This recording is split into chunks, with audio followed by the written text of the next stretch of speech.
Bonjour à toutes et à tous, heureux de vous retrouver pour un nouveau numéro de Smart Future, l'émission des entreprises qui innovent ici pendant une heure. Eh bien, c'est déjà demain. Voici le sommaire, l'innovation au service de l'inclusion ou quand des entreprises françaises améliorent le quotidien des personnes en situation de handicap. Deux exemples juste après ces titres. Dans Smart Money, gros plan sur le marché du télétravail. Comment va-t-il évoluer après le pic provoqué par la pandémie? Les logiciels de téléconférence vont-ils poursuivre leur croissance à deux chiffres? Réponse tout à l'heure. Smart Connect, c'est notre rendez-vous du e-commerce. La présidente de WePharma nous présentera son application pour se faire livrer ses médicaments, application solidaire. Et puis dans la seconde partie de l'émission, on va se garer dans les parkings du futur. Vous découvrirez notamment un parking qui sort de terre quand il pleut. Ouais, ça surprend, mais vous verrez, ça existe, ou en tout cas le projet existe. Mais d'abord, notre sujet de la semaine, innovation et handicap. Bienvenue dans le futur.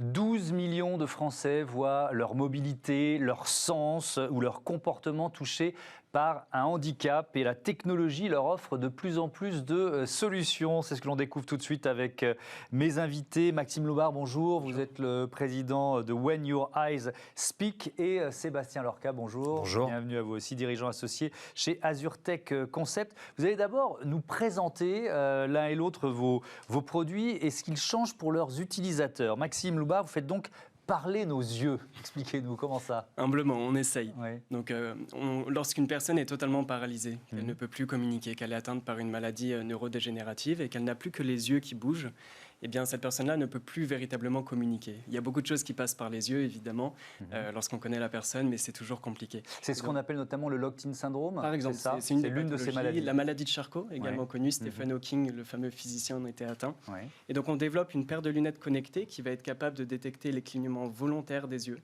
Et ces clignements volontaires vont agir comme un clic de souris sur une interface de communication. Ce qui va leur permettre de sélectionner du texte à taper comme on taperait un SMS et de le faire lire par la tablette, le portable ou l'ordinateur. Ce sont des lunettes avec des capteurs infrarouges, c'est ça? Alors il y a différents capteurs. L'idée c'est d'avoir une multitude de capteurs pour s'adapter vraiment à tout un tas de pathologies. Certaines pathologies, les patients peuvent encore bouger les sourcils, d'autres c'est plutôt le haut des pommettes. Et donc on va s'adapter à chaque patient pour lui permettre via une intelligence artificielle de retrouver un moyen de communication avec son entourage grâce aux yeux. Grâce aux yeux. Sébastien Lorca, vous avez développé Smart Ear. Vous êtes venu avec vos produits pour faciliter le quotidien des personnes sourdes et malentendants. De quoi s'agit-il et puis comment ça marche? Bah écoutez, alors Smart Ear, c'est un produit qui permet aux personnes sourdes ou malentendantes, entre guillemets, de voir les sons.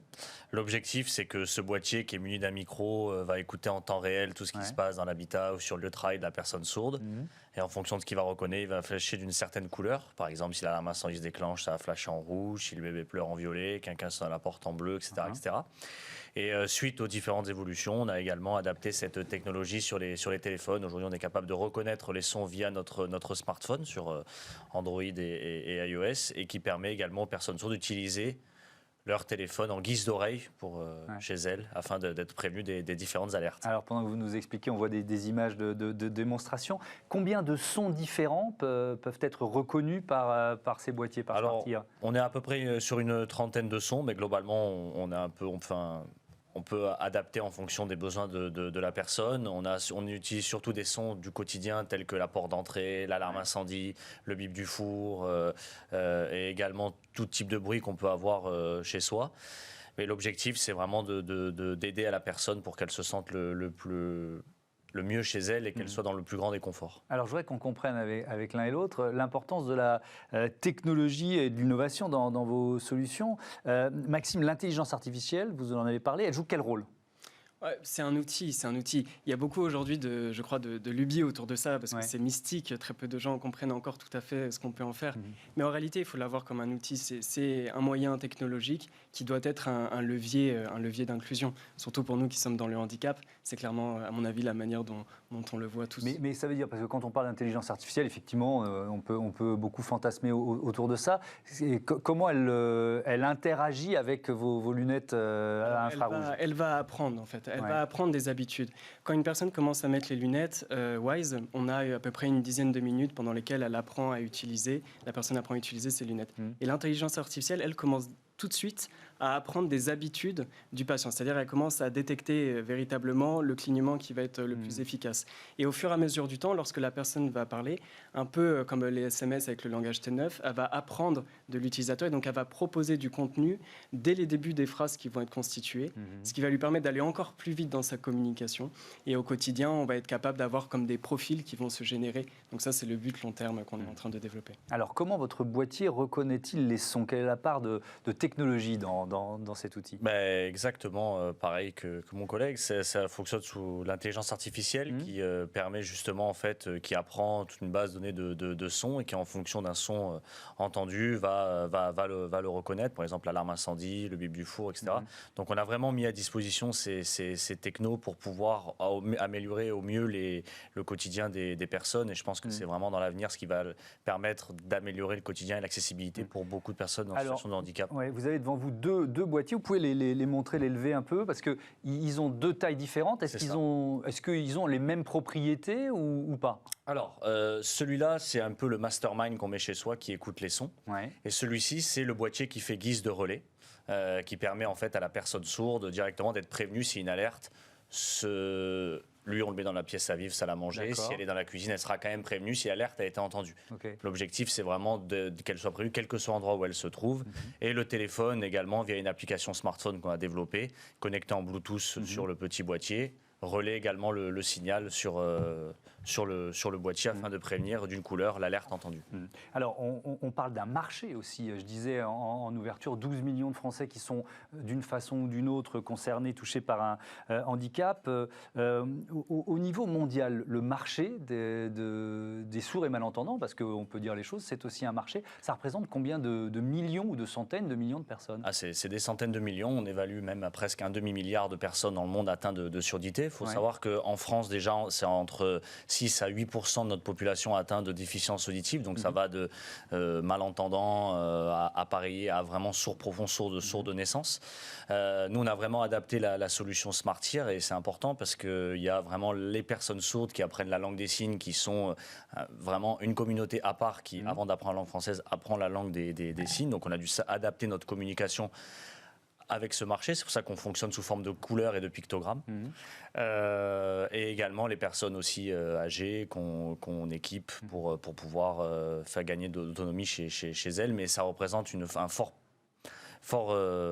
pourcentage de la population et malheureusement avec toutes les contraintes qu'on peut avoir, les écouteurs dans les oreilles, les boîtes de nuit, tout ça, enfin en ce moment un peu moins, mais c'est vrai que ça a un impact. Vous voulez dire que c'est plutôt un marché en croissance. D'accord. Ouais. On peut le regretter, mais bon, c'est aussi du business, on ne va pas se cacher derrière notre petit doigt. Et ce qui m'intéresse, c'est, vous parlez de projection vers l'avenir, c'est justement de se projeter vers l'avenir. Est-ce que vous êtes déjà en train de travailler, d'imaginer ce que vous pourriez proposer, Maxime Loubard, soit aux personnes qui souffrent de cet enfermement ou de cette incapacité à communiquer par la voix, soit pour d'autres formes de handicap? Alors oui, on le fait et même certains le font pour nous. J'ai beaucoup entendu depuis qu'on développe notre projet qu'on est en train de faire une forme de transhumanisme. Vous savez, quand on augmente l'humain et ses capacités par la technologie. Eh bien, quand on est entrepreneur dans le domaine du handicap et de la technologie et qu'on veut aider non pas des cyborgs mais des personnes en situation de handicap, on se rend compte que la technologie, elle est vraiment là pour réparer l'homme. Elle est là pour réparer le vivant plutôt qu'enrayer la mécanique de la vie. Parce que science sans conscience n'est que ruine de l'âme. Et même par rapport à nous, science sans conscience n'est que ruine de l'homme. On pourrait presque retourner la phrase dans ce sens-là. Et donc si transhumanisme il y a, alors il doit être altruiste, il doit être réparateur. Ça doit être un transhumanisme inclusif en quelque sorte. Et donc les projets que Wise et que j'imagine tout un tas d'autres startups comme celle de Sébastien développent au quotidien sont plutôt des projets qui veulent utiliser la technologie non pas comme une pelle qui viendrait creuser davantage le fossé des inégalités, mais plutôt comme un levier d'inclusion technologique. Et donc, on a des idées de développer effectivement un premier produit, les lunettes, mais après, on a déjà identifié tout un tas d'autres produits, mais qui vont arriver au fur et à mesure du temps, au fur et à mesure de l'évolution et selon les opportunités qu'on a. Oui, alors sans peut-être rentrer dans le détail des produits, mais pour quel type de handicap, par exemple? Alors, Pour nous, c'est vraiment la communication. Wise, on s'est spécialisé dans ça parce que la communication, c'est à la base de notre appartenance dans le monde. Sans communication, on n'interagit plus avec le monde. Et donc, c'est vraiment la base. Et donc, nous, on va se concentrer sur ça. C'est notre souhait parce qu'on l'a vécu. C'est aussi une histoire personnelle. Donc, c'est vraiment une volonté enracinée. Et donc, on tend vers ça. Donc, on développe d'autres moyens de communication. Par exemple, il y en a un qu'on développe simultanément. C'est un moyen de communication entre des patients à l'hôpital qui sont intubés ou qui ne peuvent plus parler et les infirmières. Ça leur permet en 30 secondes de dire s'ils ont une douleur, une gêne, etc. Parce que comment on fait si jamais on ne peut plus parler et qu'on a une douleur et qu'on est allongé, que l'infirmière ne nous connaît pas vraiment. Donc l'infirmière cherche. On en a rencontré à l'hôpital de la Pitié-Salpêtrière qui nous disait qu'elle mettait parfois des heures à comprendre que le patient voulait juste décaler un peu sa main sur la gauche. C'est des situations qui sont très dures à la fois pour le patient et pour le personnel médical. Donc nous, on développe par exemple une technologie de communication pour répondre à ce besoin. Et on en a identifié tout un tas d'autres parce qu'on collabore directement avec toutes les parties prenantes sur ces marchés. Ça nous permet de dire aussi à notre dentiste d'arrêter de nous raconter sa vie quand on ne peut pas lui répondre. Bref, je voulais faire une blague, elle est faite. Est-ce que vous vous projetez vous aussi dans l'avenir, dans ce que vous pourriez proposer comme amélioration du quotidien des personnes sourdes et malentendantes ou même d'autres handicaps ? Exactement ce que disait Maxime à juste titre, c'est aujourd'hui nous on utilise véritablement ces technologies pour pouvoir aider le maximum de personnes. On a commencé avec SmartEar pour traduire des sons en lumière, ce qui est déjà une avancée. On a également développé des applications smartphone toutes simples aussi, mais qui utilisent des technologies déjà existantes, mais qui permettent de communiquer entre une personne valide et une personne sourde. Donc c'est aussi une application qu'on a mis, qui sont disponibles sur les stores. Et dans le futur, on a vraiment la vocation, nous, dans notre société, à vouloir couvrir le maximum de handicap grâce aux technologies développées et grâce aujourd'hui à tout ce qu'on peut mettre en avant et utiliser pour faire que le maximum de personnes puissent avoir accès à l'autonomie. Ouais. Et je dirais aussi qu'on est dans un pays qui favorise énormément l'inclusion des personnes, que ce soit par le biais des AGFIP sur l'embauche des personnes handicapées dans beaucoup d'entreprises, et aussi des MDPH, qui sont des maisons départementales des personnes handicapées, qui aident le maximum de personnes à se faire financer justement ces technos. Donc il y a un vrai engouement et il y a, je pense, de belles perspectives pour le handicap pour faire bénéficier au plus grand nombre de ces technologies. Est-ce que, encore une fois, si on projette, on peut même imaginer une société où ce mot-là aurait presque disparu, le mot handicap, grâce à la technologie? Qu'est-ce que vous en pensez? C'est le paroxysme de l'inclusion. Le jour où on n'a plus besoin de parler d'inclusion, c'est que la magie a opéré et ça a fonctionné. Mais ça, vous y croyez? On est là pour ça. Je crois qu'on est là pour ça. Et d'ailleurs, tout à l'heure, tu m'as appelé en disant le mot collègue. Et je crois que c'est ça. Dans le monde du handicap, on est collègues parce qu'on est tous ensemble dans une volonté d'inclure tout le monde et au final, peut-être, in fine, d'effacer le mot inclusion. Est-ce que la France est bien placée sur ce marché de ce qu'on appelle le handitech? Ça commence. Ça commence.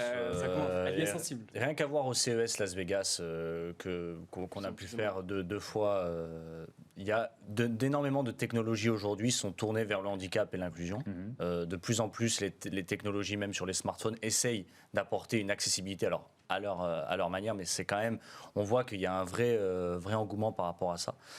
Donc on l'espère que d'ici une dizaine d'années, grâce à ça, tout le monde sera inclus, il y aura tout le monde là sur le même pied d'égalité et que l'accessibilité sera ouverte à tout le monde. Et il y a même donc de la French Tech une partie qui a dévié justement vers le handicap qui s'appelle le Handitech. C'est une association qui justement regroupe un peu toutes les parties prenantes. Je ne sais pas si tu en fais encore prochainement peut-être.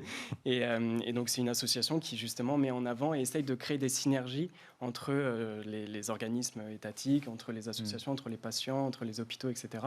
Donc il y a des choses qui sont en train de se créer en ce sens. Oui, mais c'est important ce que vous dites parce que je lisais que ce secteur du handitech en France, il est encore trop segmenté. C'est-à-dire que, si je comprends bien, chaque acteur essaye de progresser un peu dans son coin. Qu'est-ce que, d'après vous, il lui manque au secteur du handitech pour se développer un peu plus vite ? Je crois que c'est d'abord une sensibilisation générale à l'échelle du pays, même en fait transnationale, puisque la maladie, le handicap n'a pas de frontières. Mais je crois que c'est vraiment peut-être une volonté aussi politique de mettre encore plus de moyens sur cela, une volonté de ne plus marginaliser les personnes, une volonté de les réinclure dans l'emploi, par exemple. Il y a beaucoup de personnes, je crois que le chômage touche 2 fois plus de personnes en situation de handicap que de personnes sans handicap. Donc ça passera par tous ces biais-là. Nous, on est sur la partie technologie, mais il faut effectivement qu'il y ait d'autres acteurs qui se réunissent. Exactement. Est-ce que vous travaillez avec... parce que vous êtes à la fois collègues et concurrents d'une certaine façon, enfin, même si vous n'êtes pas sur les... Exactement, vous ne travaillez pas, vous n'êtes pas confrontés au même handicap, mais est-ce que vous travaillez avec d'autres start-up vous voyez, on parle beaucoup d'écosystème aujourd'hui pour avancer plus vite. Est-ce que vous avez cette idée en tête, Sébastien Lorca? Totalement. Nous, on est originaire de PACA, mais on a la Silver Economy, les chambres de commerce qui sont des acteurs. On travaille énormément avec ces chambres-là pour pouvoir justement bénéficier du maximum d'idées qu'on peut avoir. On échange beaucoup avec certaines autres entreprises qui développent des produits à destination des personnes handicapées, histoire déjà de ressentir... les produits, on les fait pour des personnes, on ne les fait pas pour nous, on les fait avant tout pour qu'elles se sentent bien avec. Donc c'est très important d'avoir ce retour de tous les collègues. Je dis collègues parce que c'est vrai qu'on est pour nous dans le même bateau, on fait des produits pour aider des gens. Et par conséquent, cet impact social, il est important de le faire ressentir auprès de toute la communauté et de tous les acteurs du handicap, parce que je pense que c'est qu'ensemble qu'on arrivera véritablement à ce qu'on disait tout à l'heure, arriver à une inclusion globale. Parce qu'aujourd'hui, je pense qu'il y a beaucoup de choses encore à faire. On n'est qu'au début vraiment une ère technologique qui va pouvoir aider le maximum de personnes. Et on veut être présent pour pouvoir aider ces gens-là. Et ça passe justement par l'entraide. Et tous ces acteurs des Silver Economy, Handitech, French Tech aussi, puisqu'il y a beaucoup de technos qui ne sont pas au départ utilisés pour le handicap, mais qui après peuvent être utilisés pour. Donc nous, on y croit vraiment et je pense qu'il n'y a que comme ça qu'on arrivera véritablement à... La solution, et on va terminer là-dessus, vous l'avez un peu évoqué tout à l'heure, quand on parle de l'homme augmenté, c'est vrai que c'est une expression qu'on peut trouver pas très agréable comme projection dans l'avenir, mais ça veut dire quoi? Ça veut dire que les solutions, elles passent forcément par la robotique, par l'intelligence artificielle pour vous? Alors non, les solutions technologiques passeront par là. Je parlais tout à l'heure de transhumanisme inclusif. Il y a une partie qui va aller par là, mais il y a aussi une partie de sensibilisation, il y a aussi une partie d'accueil dans la société, donc on parlait de l'emploi. Je crois que c'est multidimensionnel. Et nous, on n'est qu'une partie, on ne représente qu'une partie de cette action d'inclusion à l'échelle internationale. Et donc on essaye, parce que c'est ce qu'on sait faire aujourd'hui. Donc nous, on va sur notre cœur de compétences et on agit ici. Mais il faut absolument d'autres personnes et qui font un travail formidable, ne serait-ce que des associations, qui font un travail de sensibilisation formidable et qui justement nous aident aussi à préparer un peu le terrain pour amener derrière quelques solutions. Mais il y a d'autres solutions qui ne sont pas technologiques. Mais c'est vrai que les solutions technologiques pour pallier certains handicaps sont quand même... celles qui sont nécessaires. Elles sont malheureusement, on est obligé d'en passer. Mais voilà, pas forcément pour augmenter l'homme. D'abord le réparer. Merci beaucoup. Merci à tous les deux d'avoir participé à ce débat. À bientôt sur Bismart. Allez, tout de suite, on décrypte le marché du télétravail. Retrouvez Smart Money au cœur de Smart Future avec eToro, leader mondial des plateformes de trading social.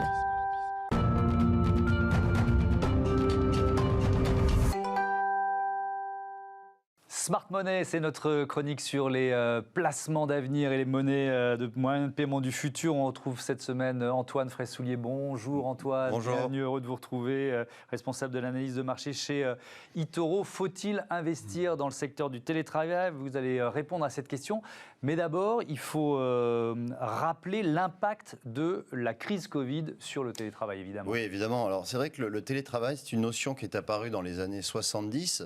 L'arrivée d'Internet a permis son développement, mais c'est surtout, effectivement, la pandémie mondiale dans laquelle nous nous trouvons encore actuellement, qui a servi vraiment de catalyseur à son développement.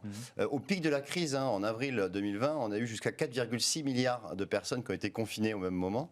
Et du coup, les gens ont été obligés de télétravailler de force un petit peu. Ensuite, le pourcentage de télétravailleurs est vraiment corrélé à la richesse d'une économie et aussi à ses avancées technologiques. En France, on a compté jusqu'à à peu près un tiers de la population active en télétravail.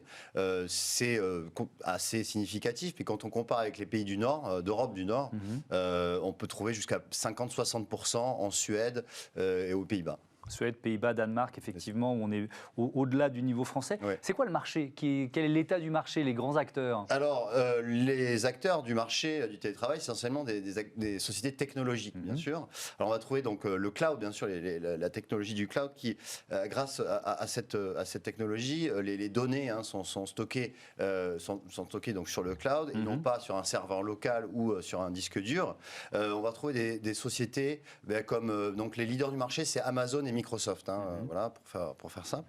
Ensuite, il y a tous les logiciels de vidéoconférence. Alors, on a entendu parler de Zoom. Bien sûr. Vous savez que Zoom en bourse, en 2020, ça a pris 400%. Et c'est vrai que ces logiciels de vidéoconférence ont vraiment explosé l'année dernière. Et puis, on a aussi tous les logiciels de collaboration. Alors, c'est quoi ça, un logiciel de collaboration? Les messageries collaboratives qu'on va trouver comme Slack, par exemple, qui a été introduite en 2020, ou Asana aussi, également. Ça va permettre, des côtés employeurs, d'assigner des tâches aux employés et aussi aux employés de gérer leur messagerie et c'est plutôt fluide pour les collaborateurs. Teams de Microsoft, elle est aussi Teams, dans cette catégorie-là. Tout à fait, et aussi dans les logiciels de vidéoconférence. Aussi, quelle tendance? On va commencer à essayer de se projeter un peu vers le futur. Quelle tendance pour ce marché? Bien, c'est vrai que la tendance devrait s'accentuer dans le temps. On a effectivement le télétravail, je pense que va devenir structurel et une norme en fait dans plusieurs domaines d'activité. Pourquoi? Parce que déjà c'est un win-win employeur-employé. C'est-à-dire côté employé, il y a quand même un meilleur équilibre de vie entre vie privée et vie professionnelle. Il y a un gain de temps aussi pour se rendre au bureau. Parfois, ceux qui mettent 1 heure, 2 heures pour aller au bureau, c'est quand même un gain de temps énorme. Et puis il y a également une réduction du stress quand même pour les employés. Et côté employeur, c'est réduction des coûts.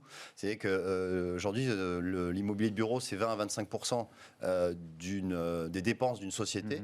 Et probablement, c'est quand même une économie de coûts assez importante pour les employeurs. Et puis, il y a l'impact environnemental sur lequel on peut parler. Oui, l'impact environnemental, c'est-à-dire que lorsque vous prenez votre voiture pour aller au travail, le fait de rester chez vous, eh bien, il y a forcément du CO2 en moins qui est dépensé dans l'atmosphère. Ouais, effectivement. On parle un peu d'investissement. Oui. Est-ce qu'il faut y aller ou pas? Est-ce que la croissance... Alors, si je vous entends quand vous dites la croissance du marché devrait devenir structurelle, donc ça veut dire qu'on peut encore investir dans les valeurs liées au télétravail? Oui, je pense, même si effectivement tous les logiciels de vidéoconférence ont pris très performant en bourse l'année dernière, on peut toujours investir dessus. C'est un marché qui a triplé en 2020, mais qui devrait continuer vraiment à croître sur au moins les 5 prochaines années. Il y a aussi le cloud, on l'a vu, Microsoft a publié ses résultats il y a 2 jours, des résultats au plus haut depuis 45 ans. Et c'est vrai que le cloud Azure, pour la première fois, dépasse les revenus de Windows pour Microsoft. Et donc ça, c'est vraiment une première. On voit que le marché du cloud est en train d'exploser. En revanche, il faut pas investir dans l'immobilier de bureau, justement, puisque c'est l'impact finalement négatif du télétravail. Tout ce qui est immobilier bien professionnel, en fait, je pense que ça devrait quand même décroître dans le futur. Merci Antoine Fraisse-Soulier. Je rappelle que vous êtes analyste, responsable de l'analyse de marché chez eToro. À très vite, à très bientôt dans cette émission. Tout de suite, c'est Smart Connect, notre plongée hebdomadaire dans les coulisses du e-commerce. Retrouvez Smart Connect au cœur de Smart Future en partenariat avec Cdiscount.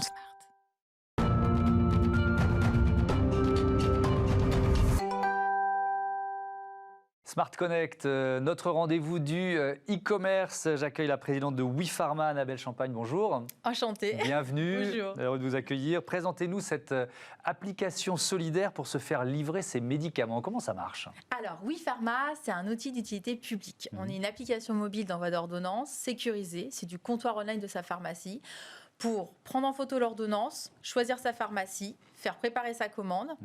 Quand la commande est prête, mon pharmacien donne un go aux bénévoles et je suis livrée gratuitement de mes médicaments à domicile, en établissement de soins ou au travail. Ouais. Quand est-ce que vous l'avez créé et peut-être aussi pourquoi est-ce qu'il y a eu un déclic?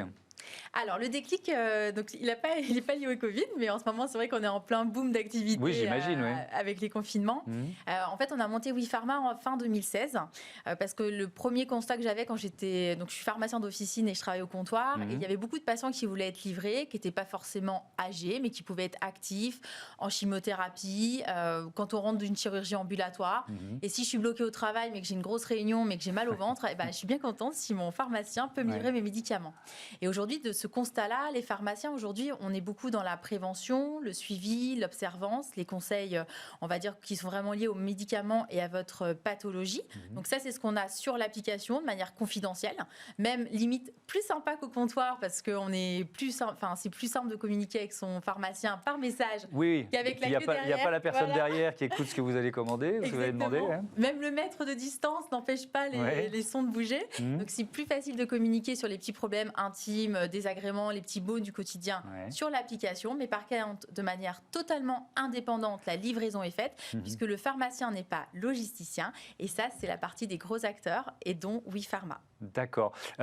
Puisque vous parlez de la confidentialité, c'est toujours une notion importante quand on parle de santé. Comment vous me garantissez, si j'utilise WePharma, que finalement mon intimité, mes données médicales ne vont pas être transmises, vendues, utilisées ? C'est une excellente question et c'est justement le gros plus de WePharma, c'est qu'on est la seule application mobile éthique, c'est-à-dire que toutes les données de santé sont effacées tous les 3 jours. 3 jours, pourquoi ? Pour s'assurer que votre commande a bien été livrée, que la livraison s'est bien passée. Et si jamais il y a eu un souci dans la livraison, on peut le recommander et rééchanger avec son pharmacien. Tout est effacé, c'est déclaré comme ça à la CNIL. Et on est la seule appli effectivement à ne pas utiliser ces données, à ne pas les vendre, pas les anonymiser, pas les recenser. Aujourd'hui, c'est vraiment du comptoir online. C'est comme si vous étiez à la pharmacie, mais de chez vous. Ok. Vous avez parlé des livreurs. C'est du bénévolat, c'est ça ? Alors, comment vous les choisissez ? Très bonne question. J'essaye de poser des questions correctes. Elles sont excellentes. Alors moi, je suis moi-même vice-présidente des bénévoles sur Issy-les-Moulineaux, à Issy Solidaire, en termes de santé. Donc c'est vrai que ça facilite beaucoup les échanges avec les associations, les centres de bénévolat, les centres d'action sociale. Les bénévoles, aujourd'hui, c'est tout à chacun. On travaille beaucoup aussi avec l'association Voisins Solidaires, qui est une grosse application nationale qu'on a vue au niveau du Covid, pour justement avoir des voisins, des habitants du quartier à proximité de la pharmacie qui peuvent venir vous aider.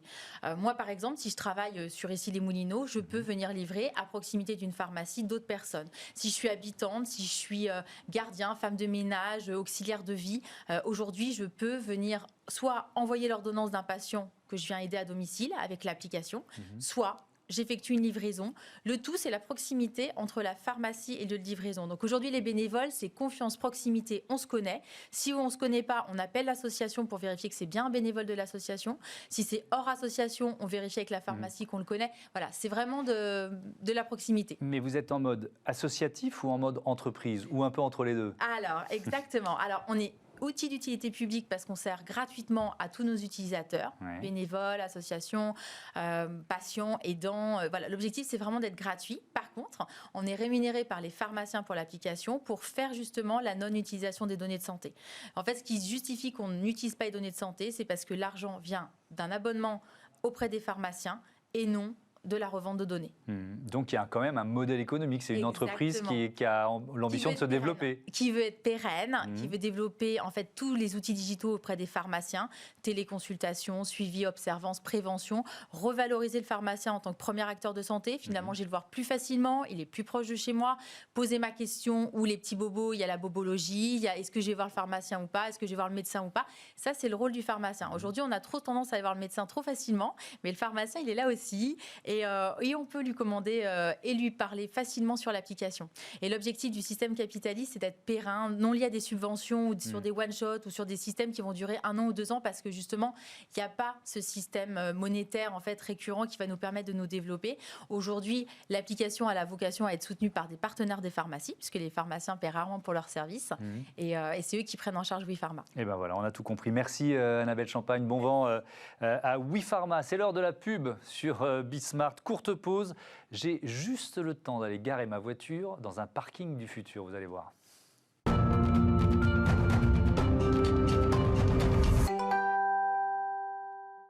La seconde partie de ce Smart Future, on continue de découvrir ces entreprises qui inventent aujourd'hui le monde de demain. On voyage dans le temps dans cette émission et dans cette seconde partie, on se demande à quoi ressembleront nos parkings dans 20 ans. Ont-ils disparu de nos villes en même temps que les voitures ou seront-ils transformés pour de nouveaux usages? On se gare en 2040, juste après ces titres. Smart Move, c'est notre chronique sur les nouvelles mobilités. On découvrira ce qui se prépare en matière de télépéage avec Brian Body qui travaille chez Beep & Go. Mais d'abord, cette petite visite dans les parkings de demain. C'est parti. Réinventons la mobilité de demain dans Smart City avec SEAT. Smart City avec ce constat, nos parkings ont de l'avenir. C'est ce que l'on va comprendre tout de suite avec mes invités. Benjamin Vaureau, bonjour. Vous êtes directeur de la communication du groupe Indigo. Et Octave Perrault, bonjour, architecte chez Dominique Perrault Architecture. Alors si vous avez déjà regardé l'émission, vous savez que j'aime bien m'imaginer en 2040. Donc je suis dans ma voiture électrique autonome qui entre toute seule dans le parking le plus proche de mon bureau. Qu'est-ce qui me frappe, Benjamin Vaureau? Quels sont les changements les plus marquants finalement? Ce qui est intéressant déjà dans votre introduction, c'est qu'en 2040, il y aura encore des voitures. Ouais. Donc ça, c'est déjà un premier point. Elles seront encore en ville. Mais effectivement, elles seront propres, notamment électriques. Et elles rentreront dans les parkings sans doute de manière autonome ou sans doute également avec leur conducteur, parce que je ne sais pas si en 2040, il y aura complètement de voitures autonomes. Mais les parkings seront aussi sans doute ouverts à d'autres usages. Et ça, on commence à le réfléchir. Dès maintenant, on l'a fait en 2019-2020 avec Octave Perrault notamment, pour réfléchir à quels sont les usages qu'on peut donner davantage au parking. Ça, c'est vrai, surtout dans les grandes métropoles. Pour comment mieux servir les villes. On accompagne, nous, Indigo, les villes dans leur politique de stationnement et de mobilité, mais aussi dans les politiques d'attractivité de la ville. Et on considère qu'on a des assets importants, puisqu'on a de la surface en centre-ville, et que demain, puisqu'il y a une certaine forme d'érosion de la voiture, notamment dans les grandes villes, on peut imaginer de les ouvrir pour d'autres usages. Alors justement, Octave Perrault, qu'est-ce que je pourrais faire dans ce parking en 2040 que je ne fais pas aujourd'hui? C'est vrai que l'étude qu'on a faite avec Indigo nous a ouvert beaucoup de portes parce qu'on s'est rendu compte que ces espaces pouvaient être en fait diversifiés assez facilement d'une certaine manière, soit en reconversion, soit en construisant des nouveaux parkings. Et en fait, on ne veut pas se limiter à des activités précises. L'idée, c'était principalement de penser des bâtiments qui pouvaient accueillir justement d'autres usages. Ouais. Donc d'avoir des planchers, des espaces qui permettent de faire ça. Et les types d'activités qu'on envisage, donc évidemment, il y a les nouvelles mobilités qui seront sûrement importantes, que ce soit les nouveaux véhicules, mais ça peut aussi être les questions de logistique, etc. Ouais. Mais après, les bornes de recharge, bon, ça existe déjà aujourd'hui, mais de plus en plus intelligentes pour accueillir ces voitures ou ces véhicules de nouvelle mobilité. Mais en effet, la question, moi, je pense, c'est plutôt est-ce que les parkings souterrains parkings vont rester des parkings, en fait? Pour moi, ça va devenir des infrastructures un peu plus flexibles, avec des surfaces disponibles qui peuvent se prêter donc au stationnement, mais ça peut se prêter à de la production légère, du stockage. Du commerce. Du commerce. On peut imaginer un niveau commercial aussi, de la culture même. Des studios télé comme ici, on est au niveau -3 d'un parking. Oui, c'est un ancien parking, Bismart, il faut le savoir. Et c'est vrai que c'est le futur du parking, pour nous, est vraiment ça devient une infrastructure urbaine, j'ai envie de dire, flexible. Donc on a dit faire ses courses, on a dit la logistique du dernier kilomètre aussi. Qu'est-ce que ça veut dire ça? On peut le rappeler, Benjamin Vaureau. Ça veut dire que les livraisons, elles ne se feraient plus forcément ou plus du tout peut-être en surface? Ou elle le ferait sans doute dans un mode mix avec les deux. Ouais. C'est-à-dire que nous, on imagine notamment ce qu'a dit Octave, convertir le niveau -1, c'est-à-dire que le premier niveau qui soit un reflet finalement de ce qui se passe en voirie. Et accompagner davantage les livraisons pour qu'ils puissent se charger. On a déjà un exemple sur l'île de la Cité à Paris, avec un partenaire de grande distribution qui décharge la nuit avec un gros camion, un seul aller-retour, donc moins de pollution, moins d'encombrement, etc. Et ensuite dispatche la journée dans le parking qu'on a complètement réhabilité en laboratoire de distribution, et ensuite dispatche en vélo électrique aux habitants qui sont dans les arrondissements alentours. Ouais. Donc ça, typiquement, c'est une des évolutions. On pourrait imaginer que donc le premier niveau sera un reflet de la ville, finalement, et de la rue, avec tous les enjeux de logistique de dernier kilomètre, notamment. Les enjeux de mobilité, on est très attaché, évidemment, à accompagner les nouvelles mobilités. Le vélo, on a des offres maintenant de vélo. Sur un des problèmes du vélo, on voit qu'il y a un énorme engouement, c'est de la sécurisation de son vélo ou la recharge, de plus en plus de vélos électriques. Donc c'est un enjeu majeur chez nous et on va encore plus le pousser. Et la recharge électrique au sens de borne pour les voitures, qui est évidemment aussi un enjeu majeur qu'on pousse. Ça, c'est le niveau -1. Les niveaux intermédiaires, je dirais, resteront sans doute des niveaux de parking, puisqu'il y a encore besoin de mobilité et la voiture a encore sa place dans la ville, on en est évidemment convaincu. Et les niveaux Mais il y en aura- inférieurs... On peut imaginer qu'il y aura moins de voitures. Il y aura peut-être moins de voitures. Donc ça notamment- libérera de la place dans les parkings aussi. Voilà, c'est notamment pour ça qu'on peut réaffecter certains niveaux. Il y aura moins de voitures dans les grandes métropoles qui sont très bien fournies en transport en commun. La ville de Paris en est un excellent exemple. Vous prenez des villes un peu plus moyennes en France ou même en Europe, la voiture a encore sa place. On voit qu'il y a par exemple encore 75% des gens qui prennent leur voiture tous les jours pour aller travailler. Bien sûr. Quand vous avez des métros, des RER, des vélos ou même Vélib, évidemment, il y a un peu moins de part modale. Donc la voiture a encore sa place dans les niveaux intermédiaires. Et au sous-sol des derniers niveaux, on peut y faire aussi beaucoup de choses. Et ça, Octave va pouvoir le préciser, notamment remettre des data centers si on veut, puisqu'il y a des besoins de plus en plus importants en termes de digital, aller collecter de la chaleur dans le sous-sol. Enfin, si tu peux. Alors, je ne sais pas si on a pu voir certaines images, ce que vous avez un peu modélisé, mais c'est frappant. C'est-à-dire, on voit vraiment ce premier niveau qui a une liaison directe avec la rue. Et puis ensuite, plus on va descendre dans les étages, au sous-sol, plus on va trouver des services différents. Et effectivement, il y a cette idée aussi d'aller puiser l'énergie dans le sol, Octave Perrault, c'est ça ? En effet, c'est vrai que le sous-sol urbain, les sous-sols en général sont une source de valeur qui est notamment énergétique ou en eau, qui actuellement est souvent considéré comme un obstacle. Par exemple, quand on construit un parking et qu'on est sur une nappe phréatique, c'est vu comme un problème de coût, alors que ça peut être réutilisé pour, par exemple, insérer des échangeurs thermiques qui permettent de rendre un bâtiment voisin passif en énergie. Donc c'est aussi de penser le sous-sol urbain de manière systématique comme une réserve en fait, énergétique qui permet de rendre la ville passive en fait. Ça veut dire qu'un parking devient presque je mets des guillemets, mais une mini-usine, quoi, d'une certaine façon, ou une mini-centrale énergétique. On peut imaginer ça ? En effet, oui, en effet. Et je pense que ça s'inscrit complètement en fait, dans l'histoire de la ville moderne, où on a commencé par intégrer les réseaux dans le sous-sol, les égouts et l'électricité, etc. Puis après, on a intégré les parkings. Et maintenant, on arrive à une sorte de sophistication du sous-sol technique urbain qui se complexifie et qui, je pense, permet à la ville, comme une ville comme Paris, de devenir en fait contemporaine. Ouais. Alors, ce qu'on vient de voir, c'est 4 modèles en fait. C'est-à-dire qu'il y a l'hypothèse d'un parking qu'on construit. Vous construisez encore de nouveaux parkings, donc on va pouvoir l'évoquer. Et puis il y a tous ceux qu'on réhabilite avec différents cas de figure, c'est ça ? En effet, on a identifié, disons, 4 scénarios. Ouais. Donc, le premier était celui des parkings en reconversion, c'est-à-dire qu'est-ce qu'on fait du parc immobilier existant, j'ai envie de dire, de l'époque du pétrole, et comment on l'amène à l'ère post-pétrole.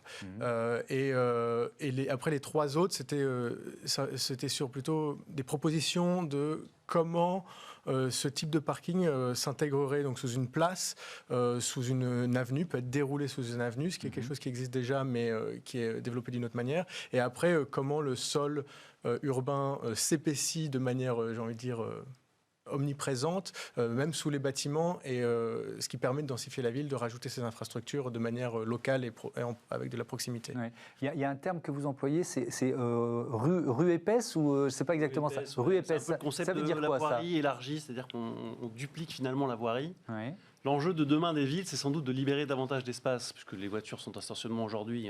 On est tous d'accord pour considérer que ce n'est pas forcément leur place en stationnement. Elles sont beaucoup mieux en souterrain, d'une part parce qu'on ne les voit pas, et ensuite parce qu'elles libèrent de la place en haut.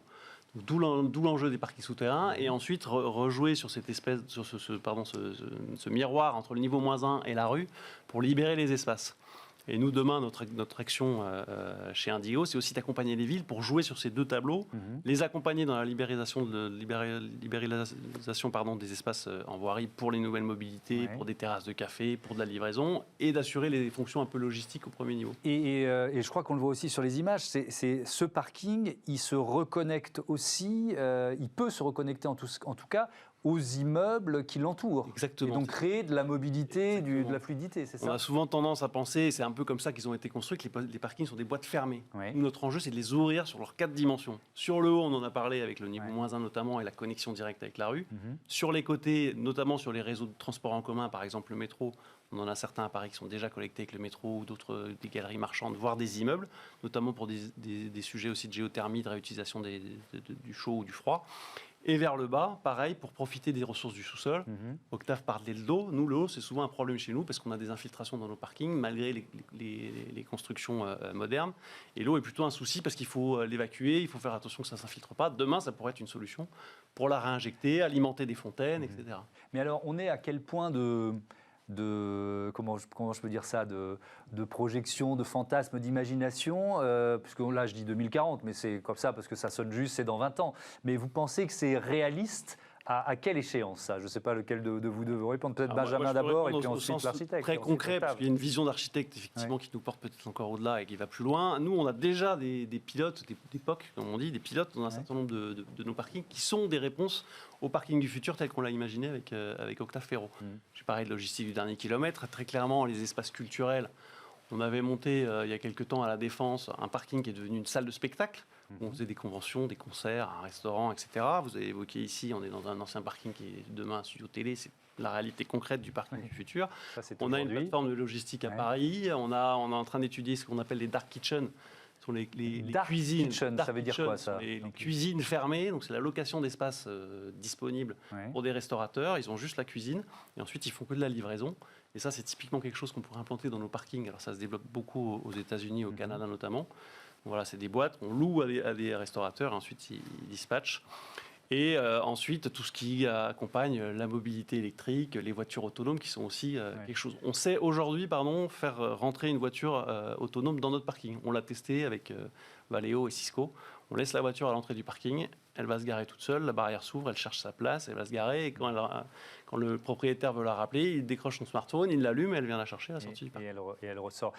Donc ça, là, on est dans des solutions d'avenir, mais qui existent déjà. Octave Perrault, ce qui suppose quand même beaucoup de travaux, alors on peut parler des parkings réhabilités, mais même du ménagère, c'est tout ce que vous expliquez par ailleurs, c'est-à-dire transformer un parking en usine de production d'énergie, là il y a des travaux lourds, forcément. Oui et non, en fait, parce que ça dépend de quel type d'usine d'énergie. Mais par exemple, il y a des solutions qui existent pour juste mettre des pieux géothermiques au dernier sous-sol qui sont avec des échangeurs thermiques, et ça prendrait, je ne sais pas, 3 places de parking pour récupérer la chaleur. Après, ça ne suppose pas de tout casser, de tout réorganiser d'une certaine façon. Non, après c'est vrai qu'il y a des efficacités qui seraient plus faciles à obtenir si jamais on construisait neuf avec la réflexion en amont, disons. Mais c'est la question de reconvertir et d'optimiser en fait les efficacités thermiques dans ces bâtiments. Il y a énormément de solutions qui existent pour récupérer par exemple la chaleur sur les murs, par exemple quand le métro freine, qui permet. Il y a toutes sortes de choses. C'est un gros sujet. Plus de 2 millions de mètres carrés de surface utile dans les parkings parisiens aujourd'hui, c'est ça. Le mot qui me vient, c'est le mot gisement. Est-ce que vous avez ça en tête aussi, Octave Perrault? Totalement. C'était en fait la grosse découverte quand on a commencé à travailler avec Indigo et quand on s'est familiarisé avec le sujet et la donnée, c'était qu'en fait, il y en avait partout. Là, par exemple, on est à côté de l'Arc de Triomphe. En gros, chaque avenue autour de l'Arc de Triomphe a un parking de 200-300 mètres, entre 2 et 4 étages, sous l'avenue. Et donc c'est vrai qu'on ne pense pas à cet épaississement en fait, de cette voirie épaisse qui est déjà existante. Vous avez demandé la question où est-ce qu'on sera en 2040. Moi j'ai envie de dire en fait l'épaississement de la ville a déjà eu lieu depuis plus de 50 ans. Et en fait la question c'est... Il n'y a pas forcément de besoin de creuser plus quoi. Paris est un peu un cas particulier. C'est quasiment la ville manifeste en termes de ville épaisse parce qu'il y avait une sorte de surface qui était déjà mature très tôt et en fait on ne voulait plus y toucher et donc il fallait trouver d'autres espaces. Donc on a creusé. Donc il y a les parkings, c'est un exemple, mais les halles, la BNF est aussi haute que profonde. Il y a énormément de bâtiments qui sont aussi hauts que profonds, avec la rue étant un peu la charnière entre les deux. Mais par contre, cette réflexion, elle n'est pas vraiment articulée architecturalement. Et nous, ce qui nous a intéressé, surtout avec les parkings, c'est de transformer cette réflexion de densification de manière un peu systématique à l'échelle de la rue, etc. Et si on parle de construction de parking, là, Benjamin Boron, aujourd'hui, j'imagine que vous avez des projets de parking. À quel point vous intégrez déjà certaines des solutions imaginées par Octave Perrault et le cabinet d'architecture ou dont vous parliez tout à l'heure? Alors effectivement, il y a encore des projets de parking. Alors en France, on a encore une dizaine ou une quinzaine par an. C'est pas énorme, il y a encore des besoins. Un peu moins, encore une fois, dans les grandes villes matures comme Paris, qui est déjà bien fourni en parking. Et on est plutôt à se demander qu'est-ce qu'on va réutiliser comme espace. Mais oui, toutes les réflexions qu'on a imaginées et inventées avec Octave et son équipe, c'est de pouvoir les mettre en application demain, en fonction évidemment des enjeux et des besoins de la ville qui nous accompagnent, et aussi il faut quand même être conscient du modèle économique. Ouais. Tout ce que l'on pourra faire pour valoriser l'attractivité en ville, mieux accompagner nos clients, intéresser les commerces locaux et finalement accompagner l'attractivité de la ville, on le fera. Et en plus, si ça a un intérêt économique, évidemment, nous, on est partant là-dessus. Vous avez donné quelques exemples tout à l'heure. Il y en a peut-être d'autres. Des fermes urbaines, par exemple, ça existe déjà Ça existe déjà. Il y en a déjà, d'ailleurs, à Paris. Pas dans notre parking, d'ailleurs, mais on y réfléchit, notamment dans le quartier de la Défense, par exemple. C'est aussi en projet, parce que la Défense a beaucoup de souterrains. C'est typiquement le modèle urbain qui est mitigé entre le sous-sol. On n'imagine pas qu'il y a un sous-sol très important à la Défense, mais il existe. Donc il y a beaucoup de projets. Je parlais tout à l'heure de la salle de spectacle qui avait été faite dans un de nos parkings. Ferme urbaine est effectivement une occasion d'utiliser davantage des espaces. Il y a beaucoup de choses qui peuvent pousser dans un parking, notamment les plantes qui n'ont pas besoin de lumière, comme les endives, les champignons, etc. On a évoqué les bornes intelligentes. C'est vrai que le parking dont on parle, il a besoin de la 5G, peut-être de la 6, enfin il a besoin aussi d'une puissance de communication beaucoup plus importante que celle qui existe aujourd'hui. Ça semble une évidence. Ça. C'est sûr que même il y a un besoin d'électrification. Donc oui, ça, c'est un autre débat aussi. Qui descend, et donc avec ça vient aussi les questions de réseau. Il y en a un petit peu, désolé, mais c'est pas aussi. C'est encore un développement qui est en cours. Et non, c'est vrai qu'il y a aussi une révision pour repenser les réseaux qui rentrent dans les parkings, et d'autant plus si jamais on sort dans des usages qui sont limités au stationnement, si jamais on veut pouvoir transformer un espace sous-sol en un lieu qui puisse recevoir du public. Donc il y a des questions d'avoir accès justement à ces réseaux, mais aussi des questions de sortie, d'accessibilité, de sécurité qui rentrent en jeu. Donc c'est vrai qu'il y a une réflexion, j'ai envie de dire, infrastructurelle profonde pour ces nouveaux espaces. Et si on dit en 30 secondes la question effectivement de l'électrification, c'est un autre débat qu'on a déjà eu ici dans cette émission, donc c'est pour ça que je ne l'ai pas développé. L'enjeu, c'est que les voitures, mais les parkings, finalement, soient un acteur du réseau électrique, puissent partager aussi. C'est ça, hein. Exactement, bien sûr. Demain, et on y travaille aussi beaucoup, demain, à l'avenir de la voiture, il sera évidemment électrique, mais pas que. Hybride, dans un premier temps, et sans doute hydrogène. Tout ça, c'est des technologies auxquelles il faut qu'on accompagne dès maintenant. Et oui, il faut que les parkings soient au cœur du réseau de Smart Grid. D'une part, parce que nous, dans nos parkings, justement, on a la possibilité d'offrir et la place de stationnement, et la borne de recharge, et aussi la manière de gérer le meilleur accès à l'énergie en fonction des besoins. Il faut savoir que les bornes de recharge, il en existe plein de sortes. Vous n'avez pas le même besoin quand vous revenez le soir et vous avez besoin d'avoir votre voiture pleine le lendemain matin, donc c'est une charge lente sur toute la nuit, que des VTC par exemple, qui ont besoin de bornes de recharge très rapides en 1 heure pour regagner 80% de capacité, ou même des commerçants ou des artisans, etc. Donc c'est tout ça qu'il faut qu'on arrive à gérer, et ce qui nous permet aussi de faire un lien. On a aussi, par exemple, développé des centres de logistique pour les artisans et les commerçants dans nos parkings. Là aussi, on a des exemples très clairs à Paris et à côté de Paris, où une plateforme de matériel, par exemple, peut livrer des artisans directement au plus près de leur chantier. Il se trouve qu'en parallèle, ils peuvent aussi recharger leur voiture. C'est ce qu'ils pourront faire demain. Donc, c'est comme ça qu'on va pouvoir accompagner la ville grâce à nos parkings. Alors, restez avec nous. On va découvrir un autre exemple de parking du futur avec Olivia Hierret-Dobré.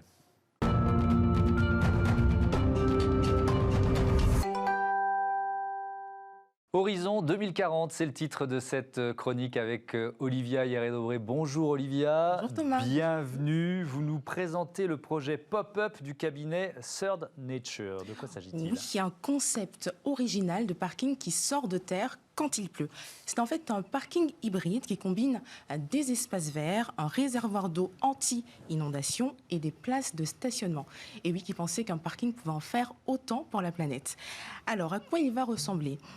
Il est composé de 3 niveaux superposés, comme vous pouvez le voir sur l'image. Enfin, vous allez le voir bientôt. Elle devrait arriver, l'image.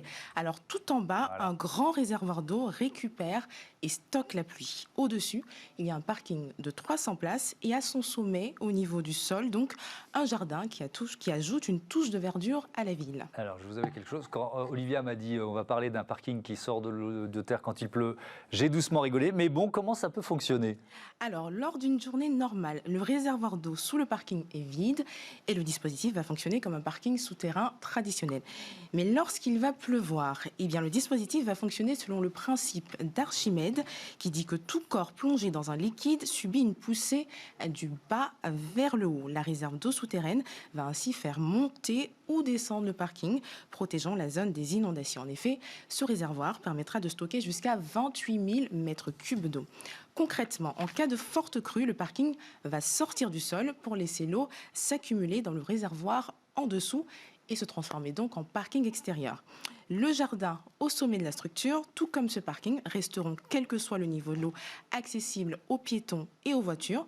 Puis le parking va redescendre le temps que les égouts absorbent le surplus d'eau pour redevenir un parking souterrain. Comment est née cette idée?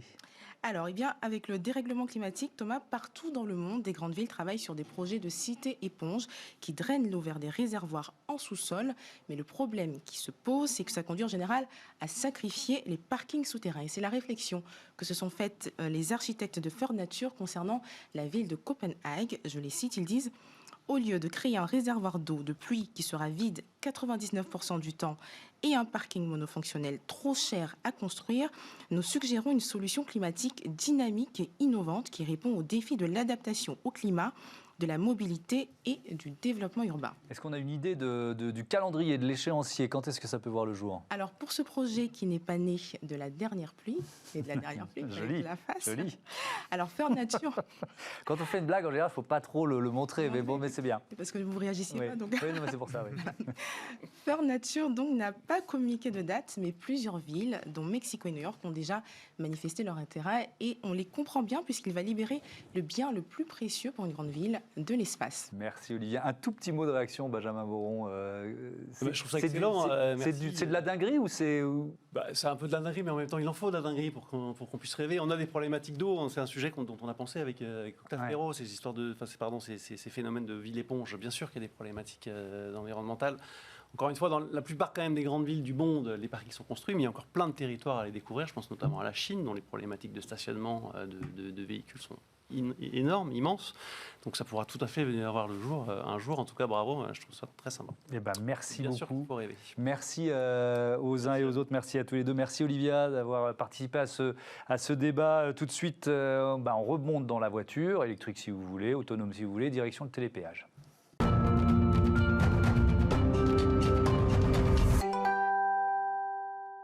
Smart Move, les nouvelles mobilités au programme comme chaque semaine dans Smart Future. Bonjour Brian Body, bienvenue. Bonjour. Vous êtes responsable application mobile au sein de l'équipe marketing de Beep & Go. Alors c'est quoi pour vous le télépéage ou le péage du futur ?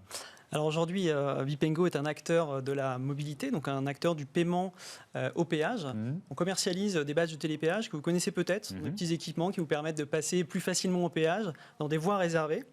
C'est plus rapide, c'est plus simple puisque ça vous permet d'éviter de prendre des tickets ou bien de payer avec votre carte bancaire. Ouais. Et ça vous permet aussi de circuler librement en France, en Espagne, en Italie, au Portugal, en plus de payer aussi votre stationnement. Ça peut permettre aussi d'avoir accès à un certain nombre de parkings. Exactement, vous pouvez payer votre parking dans à peu près 850 parkings en Europe. Donc ça, c'est ce qui existe aujourd'hui. Est-ce que vous vous projetez? Est-ce que vous imaginez? Parce que moi, j'ai un système comme le vôtre. C'est vrai qu'on gagne du temps, c'est beaucoup plus fluide.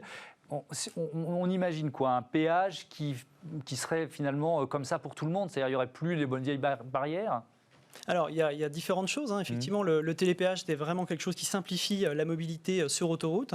Il y a aussi, bien sûr, le système classique que vous payez avec votre carte bancaire. Il y a aussi des initiatives, puisque Beep & Go fait partie du groupe Sanef. Et chez Sanef, il y a des initiatives notamment innovantes qui visent à payer son péage avec le smartphone. Donc, il y a des innovations qui sont en cours sur ce sujet-là. Il y a aussi une expérimentation du péage sans barrière. C'est où ça? C'est dans l'Est? Alors en Normandie, il y a quelques tests qui se font en Normandie. Pour l'instant, voilà, c'est vraiment de l'expérimentation, mais ça montre cette volonté d'innover au sein du groupe sur le péage. Et nous, en parallèle, on travaille plutôt sur des services applicatifs. Alors, expliquez-nous, c'est quoi ce que vous appelez les services applicatifs? Alors, on fait partie donc de Bipengo, vraiment dédié au paiement du péage. Et on a justement lancé une application pour l'ensemble de nos clients. On a à peu près 1 600 000 clients déjà équipés de ce badge. Et notre enjeu, il est de les accompagner dans la mobilité au quotidien. Donc, pas seulement autoroutière, mais aussi au quotidien. Donc, ça veut dire quoi? Ça veut dire, je sais pas, proposer des services de mobilité douce. C'est quoi l'écosystème que vous proposez avec cette application? Alors, on a observé que nos clients ne roulaient pas forcément uniquement sur autoroute et avaient besoin d'autres types de services. On leur propose donc de permettre donc de localiser les services de parking, les stations-service également, les aires de repos. Donc, tout ça va être disponible dans notre première version de l'application. On les accompagne également sur la préparation du trajet, donc tout ce qui va être préparation de l'itinéraire, calcul du coût en péage, en carburant. Donc c'est vraiment, vous voyez, des outils pratiques, mais qui étaient attendus par nos clients. En plus, bien sûr, de l'accès à leur compte, l'accès à la facture qui leur permet de suivre où ils en sont sur leur consommation.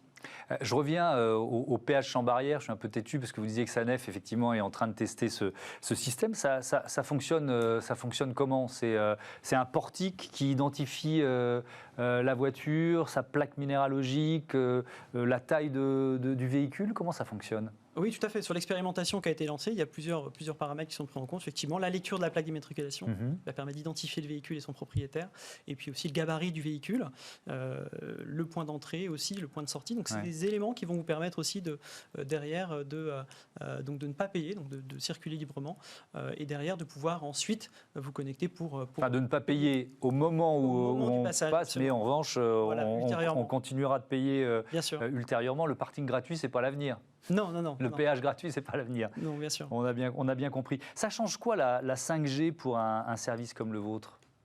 Alors la 5G ne va pas forcément, alors si on parle vraiment de l'application, pour notre application ça ne va pas changer de manière immédiate les choses.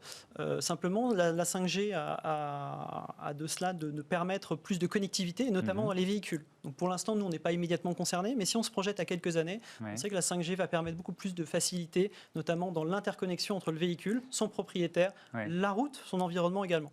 Pour l'instant on se projette vraiment très loin, mais ce sera des choses à explorer dans le futur. Oui, parce que c'est l'objectif de cette émission, c'est-à-dire que ça permettra à nos voitures de dialoguer avec l'autoroute, avec le péage aussi d'une certaine façon, la 5G. Potentiellement, oui.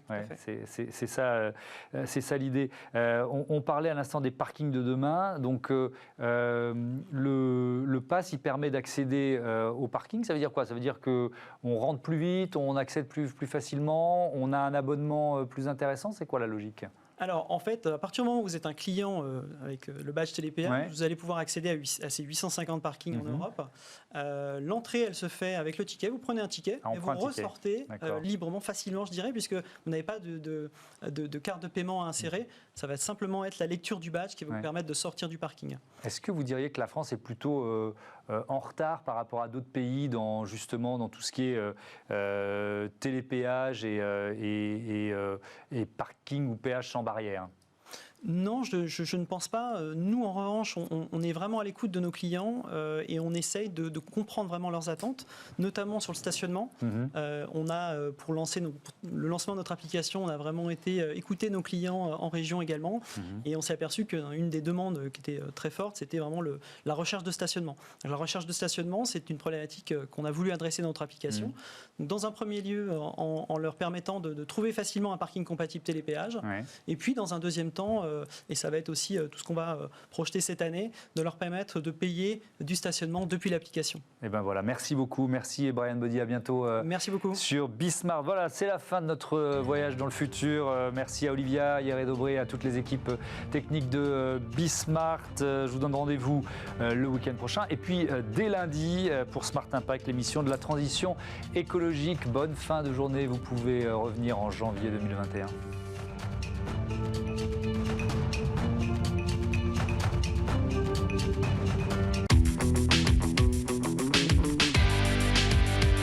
Ce programme vous a été présenté par SEAT.